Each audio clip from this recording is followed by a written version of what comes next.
Nous allons faire une petite séance d'accompagnement personnalisé. Je vais vous demander de travailler sur votre sens de l'observation. Un géographe observe.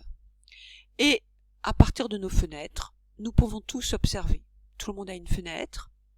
Il suffit de jeter un coup d'œil et vous allez pouvoir observer une multitude de phénomènes géographiques. Cette fenêtre va également vous donner un cadre qui va vous permettre d'analyser le paysage. Je vous propose deux options. Vous pouvez éventuellement faire les deux si vous vous en sentez capable. Vous pouvez prendre directement une photographie avec votre téléphone ou vous pouvez réaliser un croquis simple sans oublier ni la légende ni les crayons de couleur.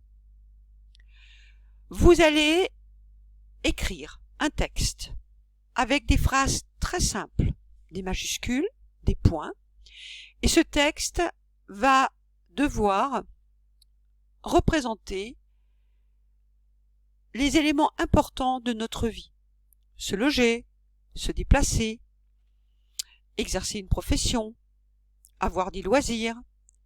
Et je vous demande donc de décrire ce que vous voyez sur cette image à l'aide de ces thématiques, en y répondant.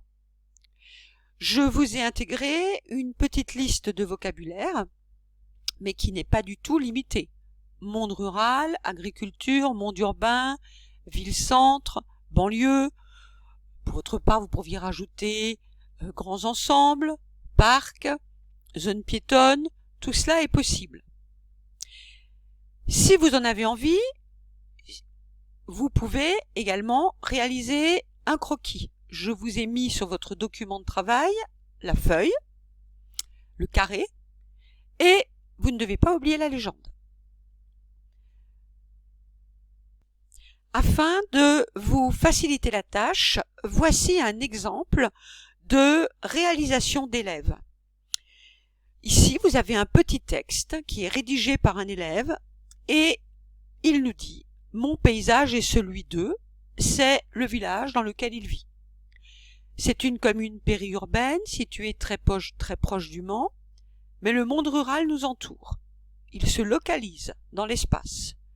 Il y a un chemin pour que les gens se baladent. Ce sont des activités. C'est agréable. Ils promènent leurs chiens en courant ou courent. On voit aussi notre jardin. J'aime jouer au foot ou au basket. Autour de nous, il y a plusieurs maisons locatives collées avec de petits jardins. Là, il décrit des bâtiments où les gens se logent. Plus loin encore, on peut apercevoir un bassin de rétention. Là aussi, il observe, il explique un élément du paysage. Je ne sais pas trop à quoi il sert. La route est uniquement empruntée par les gens du lotissement.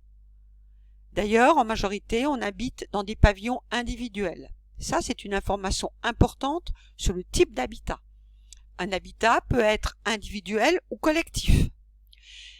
Ils se ressemblent beaucoup, mais il y a des différences. La plupart appartiennent à des propriétaires. Les terrains sont un petit peu plus grands que ceux des maisons en location. Au dernier plan, nous pouvons apercevoir un champ avec un agriculteur. Il est seul avec son tracteur. Il plante du maïs et du blé pour le revendre ensuite. Il gère aussi des bois. C'est la campagne. Voilà. J'ai exprès choisi un exemple de texte à la campagne. Vous, évidemment, vous n'êtes pas dans ce cas de figure, mais cela vous donne une idée de ce que vous pouvez décrire et de la façon dont vous pouvez exploiter ce que vous voyez. Cet élève a réalisé un croquis également.